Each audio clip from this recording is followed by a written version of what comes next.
Hey YouTube, it's Matt with Olympus Reptiles, and today I'm going to teach you how to get high quality snakes for free.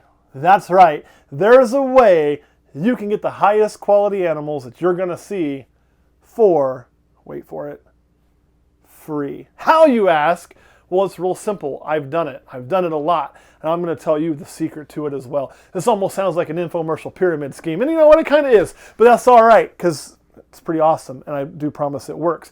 And then we're going to go over to Patreon. We're going to talk about some long-term planning on recessive and how we look at doing that and our thought processes there. But first, let's get to those free snakes. I'm going to go get you a snake that I got for absolutely free.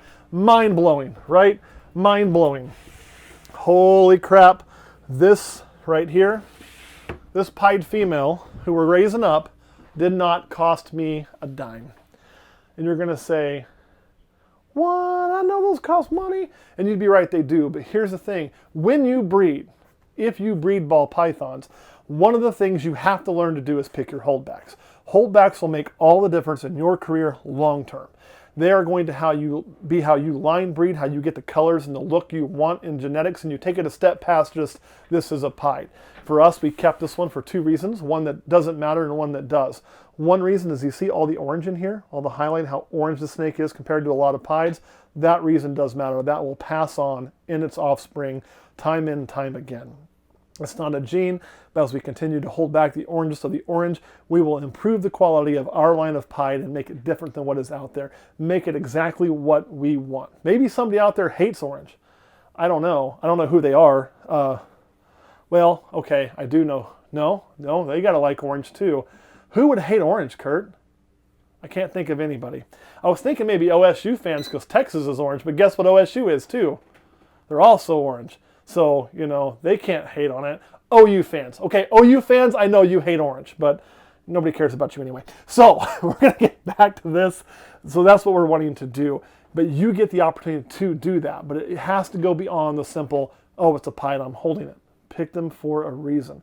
But you do. You get to pick the snake. We produced it. It's free. It did not cost me anything. As a matter of fact, you're going to say, well, wait a minute, Matt, you're lying because you had to buy the parents. Yeah, I did have to buy the parents. You had to feed those parents. Oh, man, I did have to feed those parents. You had to work and all of this. That snake probably cost you more than if I just went and bought it.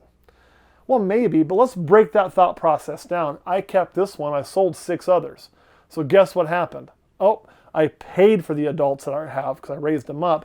I paid for the food I put in them. I paid for that snake 2 or 3 times over, and I did get this for free. As far as my work, somebody once told me that if you do what you love, you never work a day in your life, right? Well, they're full of shit. However, I would do this whether I was getting paid to do it or not. I do truly enjoy it, but it is work sometimes still. So that is one of the ways you get snakes for free. Let me show you a few more examples of that, because you can do some other cool things. And it's not always about furthering the gene you want. Sometimes it's about adding new genes to a project. Why are you being all bitey? Let's knock that shit off right now. Woo, there we go. Man, oh man, she's in a mood today. So this is a little holdback we had. You guys know we work a lot of blitz, and wanting to further that project, we can take it to things, see how it comes out, pastel leopard blitz in this case, hold that back to then push that project farther into more combos. So is this the best pastel leopard blitz? I don't know. I haven't seen a lot of them. I think it's pretty stellar though. I wouldn't have kept it otherwise. So you get to push projects to a point that's never been seen before. Another great example of this, I did not have Mark to show, but I'm going to show anyway because this video would not be complete without me doing it. Would be, please don't bite me for reaching into the dark like that, thank you, would be this snake right here. This is another example of how we've used blitz and pushed it up to places it's never been before. I'm pretty sure that what you're looking at is the only one in existence. It's pastel, blitz, calico, black pastel. Nope, sorry, I lied, no pastel. Black pastel, calico, blitz, banana. Yeah, gee, that one was obvious. Holy crap, I'm having a day. So you can see where we were able to take that. Again, this snake did not cost us anything, neither did this one, and we were able to manipulate that project into new ways. So also let us be the first person to ever lay eyes on something coming out of an egg. I'm not sure if there's pastel leopard blitzes out there, but I would imagine there probably is. I don't think these are the only ones. Well, wrap up there, baby girl. She is bitey. But other times, it's not even about pushing a project forward. Sometimes it's about way less than that. I'll show you. Sometimes it's about the end of the road. Sometimes it's about completion. And what I mean is this is a little snow. This is a Snowmail I hatched this year. I love this snake. This snake's awesome. Now, a lot of people don't find it so awesome. A lot of people think snow kind of sucks. It's like an albino that's been washed out. I say, screw you. You haven't seen it in person. The eyes on them are great. I love the yellows. This is a double recessive animal. But here's what makes it so cool to me.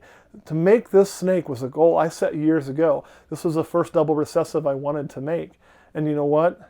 It kind of is. I mean, I guess we did hit a caramel clown, but it wasn't a ball. We didn't even know we were trying for it. It was an accident. This thing, it wasn't survivable. This thing, however, is great. It's perfect health. I was born a little on the small side from not a first-year mom, just a small egg, but it eats pretty well. It skipped a few meals, but it's taken most of them for me. And it's doing great. It's growing fine. It's on its like second or third shed. And I love it because it represents the end of that project. Me sticking with something and seeing it through to create this double recessive animal that I put my foot down and stomped like a 2-year-old, so I'm not going to buy. Now, since I started that project, the price on these has dropped. I could have easily just went and bought one from sales, but it wouldn't have been the one I produced. It wouldn't have been the project I saw through to the end, and I would not have cared about it anywhere near what I care about this animal. Now, Kurt, do you give a crap about this thing? I think it looks good. Yeah, I mean, you think it looks good, but you don't have the same attachment to this project probably that I do you?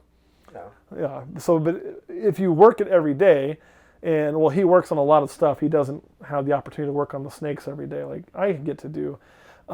It becomes near and dear to your heart. And completing that project, there's this big sense of pride you get. So not only do you get a badass snake for free, you get to finish that. And what I mean by finish that is I didn't just make this animal. I made this animal's parents. So I had to make the double hets, and then I had to breed the double hets after I raised them up. And it took 3 years of pairing those double hets to finally get our first snow. As a matter of fact, it wasn't until the 3rd year we got the first exanthics out of them. We were starting to wonder if it wasn't het exanthic, and we didn't know how that was even possible because it was a visual to a visual. But we finally hit it, and we hit some albinos, and we hit some exanthics. We got the trifecta on this year's pairing. Are you ready, girl? Let me put you back. Or sorry, boy. It's actually a male I held back. I don't need to hold back a male, but I did it because, again, it's the end result. So sometimes it's about that. I got one other thing that's really cool about breeding your own snakes that I want to share with you. Other times, it's about the rarity. It's about getting to see things, uniqueness, that, you know, when you are a breeder, you get the opportunity to keep before it ever hits the market. You get to choose never to sell it, because I'll never make another one like this again. And this is an albino with paradoxing. It's a het exanthic, possible het exanthic. I think it is. Actually, I think it may not even be a true paradox, because that looks like exanthic color there. And this obviously is not a snow, so you might have a little bit of a chimera. Actually, it's the same parents as the last snake I showed from a few years ago. So there's that. But you get to have this animal that is wholeheartedly unique and just looks really cool. You can keep that up there. I'll get another one that kind of is doing the same thing. So I couldn't buy this, you know? Like, you're not going to go to a show and find this out there. It just doesn't exist. I've sold a few paradoxes over the years, but every paradox is super unique. Here's another one, which you're going to sit there and hide all of your paradox. Oh, and you got a little bit of shed on your tail. It did just shed. Come on, let me see you. There you go. So its paradoxing is on its head there, and on its tail on this side. There, you got it. So you can see the paradox spots in there. Not as much as on her, but they will grow as she grows, or as he grows, actually. So this is another male I kept. But you get to keep the rare, the unique, things that you get to have in your collection that, I'm sorry, this would never hit a show. This doesn't hit a show. Very rare do you go to a show and find paradox animals that are very obviously paradox, like these two are. Now, they're not Skittles. And if you guys know Skittles, the ball python, or if you don't, go look Skittles up. And Skittles, you can see what Skittles sold for. These are nothing like that. They would not sell for anywhere near that amount if I sold them. As a matter of fact, I could probably only sell her for the cost of an albino, maybe slightly more. But the issue is, why would I? It's so much more fun to have this animal, get to take it out and show it to people when they come and kind of show them what these genes can do. And I use her all the time for that.